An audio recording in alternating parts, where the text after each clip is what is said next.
Hola a todos, muchos días sin hablar aquí. Ya estaba extrañando este lugar, en serio. Hemos querido comenzar este seminario con este discurso de esta poeta polaca, Wisława Szymborska, porque tenemos la inquietud de preguntarnos por qué leer las poesías aquí. ¿Para qué? ¿En qué nos ayuda a leerlas a todos juntos y lanzar opiniones acerca de lo que leemos? Y la inquietud tiene mucho que ver con detenernos a pensar por qué un poeta piensa como piensa y por qué un poeta escribe como escribe o por qué un poeta siente como siente. Y si será verdad que un poeta siente distinto al resto de los mortales o es que siente igual que el resto de nosotros y solo que lo expresa de una manera distinta. Si en verdad un poeta es lo que no somos los demás y si es verdad que un poeta es lo que no vemos los demás. El poeta es un escritor que tiene una forma especial de decir, de pensar y de sentir las cosas, que usa un lenguaje que no es directo, sino de analogías, de sospechas, de acercamientos, de comparaciones, de sentimientos. Todo esto modelado por la emoción. No quiere decir que un escritor de novela no esté modelado por la emoción y tenga un lenguaje especial. Lo que pasa es que los poetas son especiales dentro de los escritores y la forma de decir es distinta, es muy distinta. ¿Cuál es el sentimiento que tiene un poeta que para decir azul lo diga de otra manera, que empleen otra terminología, una aproximación? ¿Será una prueba de la riqueza del sentimiento, de la riqueza de la emoción? Me he preguntado si los poetas sienten diferente o solo escriben diferente. Yo he conocido poetas y veo que tienen los mismos deseos, las mismas angustias de las demás personas, pero lo expresan diferente. En una película que vi el otro día, cuando Pablo Neruda estaba exiliado por allá en una isla lejana y había un cartero, que era quien le llevaba las cartas, y este cartero le contó a Pablo Neruda que estaba muy enamorado, y Pablo Neruda le comenzó a ayudar a escribir las cartas para su amada. El cartero quería enamorar a una mujer y Pablo Neruda quería exactamente lo mismo, que el cartero lograra enamorar a esa mujer. Pero era distinto porque el cartero le decía a su amada cosas como, por ejemplo, me imagino yo, mañana te llevo unas naranjas. En cambio, Pablo Neruda decía algo así como los astros que quisiera que llegaran hasta ti para verte brillar, por decir algo, pues, o cualquier cosa así. Entonces, el sentimiento y la idea es la misma. No es que el cartero sienta distinto al poeta, es solo la forma de expresar ese deseo que están moduladas por una emoción y están expresadas de manera distinta. Y para expresarlas, alude a cosas que no están siendo utilizadas comúnmente para eso. Usa las analogías, las comparaciones, los símiles, las metáforas, las asociaciones, etcétera. La riqueza idiomática, usa la sensibilidad, la modulación, como si fueran capaces de modular mejor las palabras y modularlas en un sentido muy sensible. El poeta no dice el mar es verde, sino que usaría las esmeraldas para decirlo, o los colibríes, etc. Lo diría distinto en todo caso. Y la cosa es que el poeta no es por descrestar o por mostrar riqueza idiomática, sino que supone uno que es la forma de sentir. Ahora, la forma de sentir, cuando uno tiene una forma de sentir especial, uno encuentra verdades particulares. Por ejemplo, cuando Fernando Pessoa dice algo así como que yo no soy el que escribe, sino que son otros miles que hay en mí. Y al final no se sabe quién escribe o cuando él dice que es un fingidor de emociones. Y eso puede ser una verdad. Quizá es la riqueza emocional del individuo. Yo sé que todos admiramos las noches estrelladas, pero los poetas logran que le prestemos atención a esa noche estrellada, tanto que si no le hemos prestado la atención necesaria, después de leer una poesía sobre esa noche estrellada, quizá nos fijemos en ella, solo cuando el poeta lo dice. Quizá solo nos fijemos en algo cuando lo leemos por primera vez en una poesía.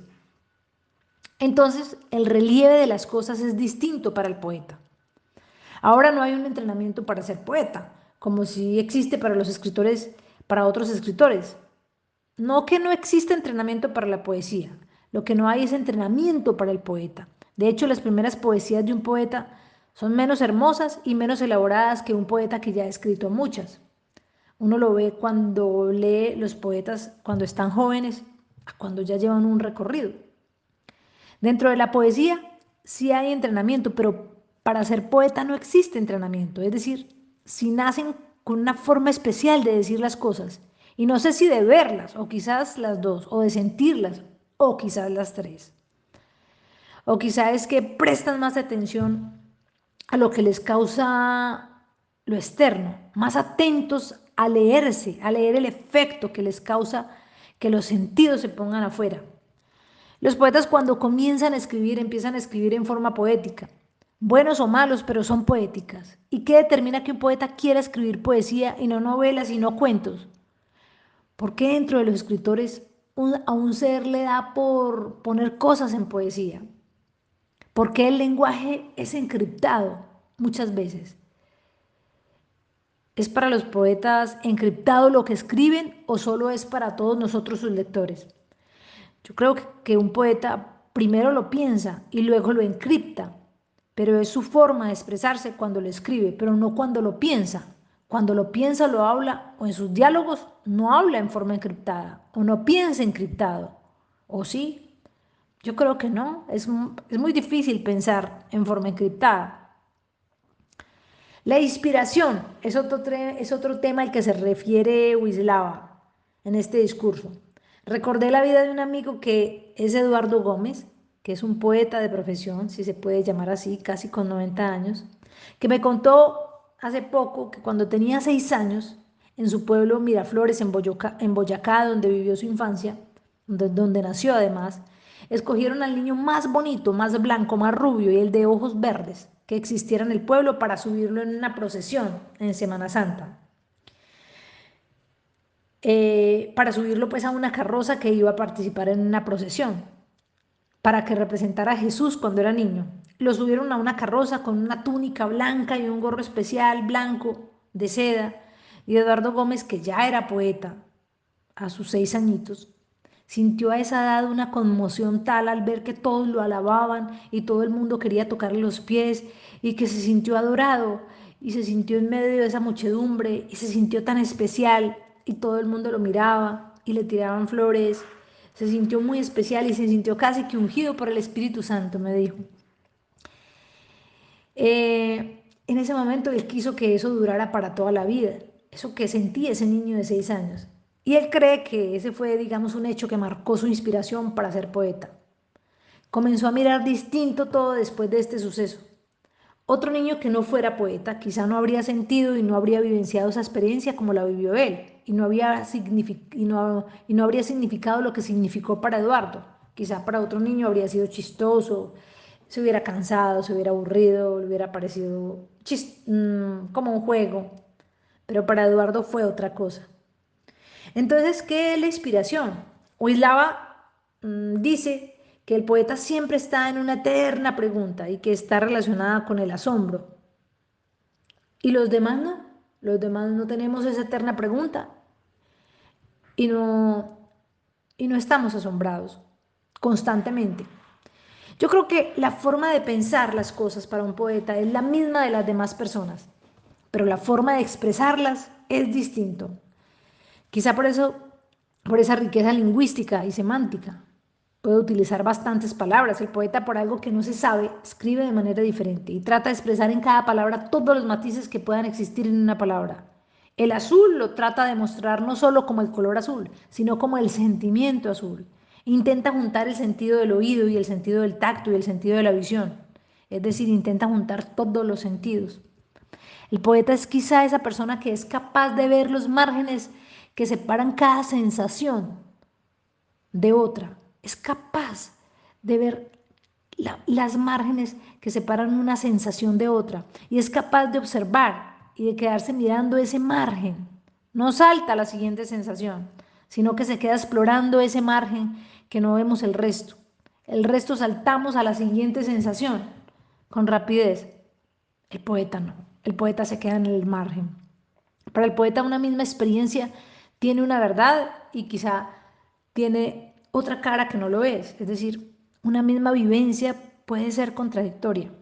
Un poeta quizá debe profundizarse en sí mismo, adentrarse a lugares de sí mismo donde la gente común y corriente quizá no llega, pero por otro lado también debe ser capaz de dejarse mirar a sí mismo e irse hacia afuera a mirar a los otros, a mirar afuera.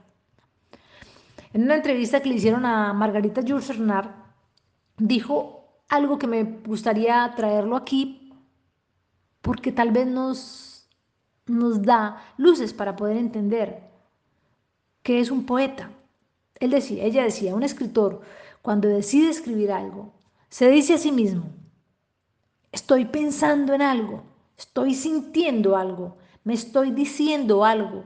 Por consiguiente, adelante, estamos listos para escribir. Y ella dice que esto es falso por una sencilla razón,